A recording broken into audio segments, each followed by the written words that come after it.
Meta l-ewwel darba ltaqa' l-Kumitat Eżekuttiv tal-Partit Nazzjonalista minn mindu nħatar kap tal-Partit Simon Busuttil nhar il-ħamis filgħaxija tresqet mozzjoni mill-istess kap biex jinbidel l-istatut ħalli fl-istrutturi tal-partit tiżdied il-funzjoni ta' viċi kap għal affarijiet tal-partit. Din il-mossa ta' Busuttil ġib fix-xejn il-kritika li kien jagħmel il-Partit Nazzjonalista fil-konfront tal-Partit Laburista li ilu għal snin sħaħ jinkludi fl-istrutturi tiegħu iż-żewġ deputati mexxejja.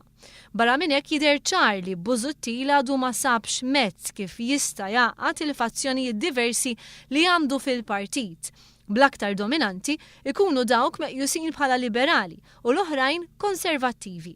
U ressaq din il-mozzjoni biex ikun jista' jinolġob kemm ma' dawk li japprovaw lil Mario De Marco kif ukoll lil dawk li jiffavorixxu lil Beppe Fenekadami. Kemm De Marco kif ukoll Fenekadami mistennija jitfgħu in-nomina tagħhom għal ħatra ta' viċi kap. Għalkemm Busuttil qal li dan it-tibdil huwa meħtieġ biex tissaħħaħ it-tmexxija tal-Partit Nazzjonalista, jidher li din kienet biss mossa oħra kif Simon Busuttil qed jipprova jimita lil predeċessur tiegħu Lorenz Gonzi billi jipprova jintoġob, mhux biss ma' dawk ta' madwaru imma ma' oħrajn li jistgħu ma jkunux daqstant qrib tiegħu. Fil-fatt, l-eks Prim Ministru Gonzi kien ħareġ bl-idea li jagħlaq ħalq id-deputati tiegħu li kienu qegħdin jikkritikaw it-tmexxija tiegħu billi appuntom assistenti parlamentari ma' diversi ministeri. Fosthom kien hemm l-eks deputat Franco De Bono.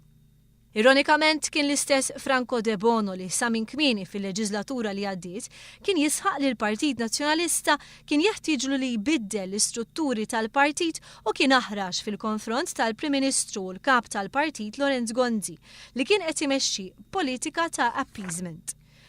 Dakinhar Busuttil kien fuq in-naħa ta' Gonzi u hekk jidher li se jibqa' jmexxi meta wieħed jikkunsidra li l-proposti li rajna sissa kienu bbażati fuq il-konvenjenza aktar milli fuq il-konvinzjoni.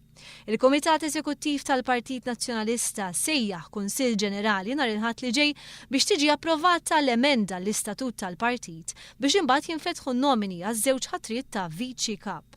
Sa dan it-tant kemm dawk li appoġġjaw lil De Marco kif ukoll dawk li jippreferu lil Beppe Fenekadami se jżidu fil-ħidma tagħhom biex jaraw min minnhom se jkun fl-aħjar pożizzjoni fl-istrutturi tal-partit.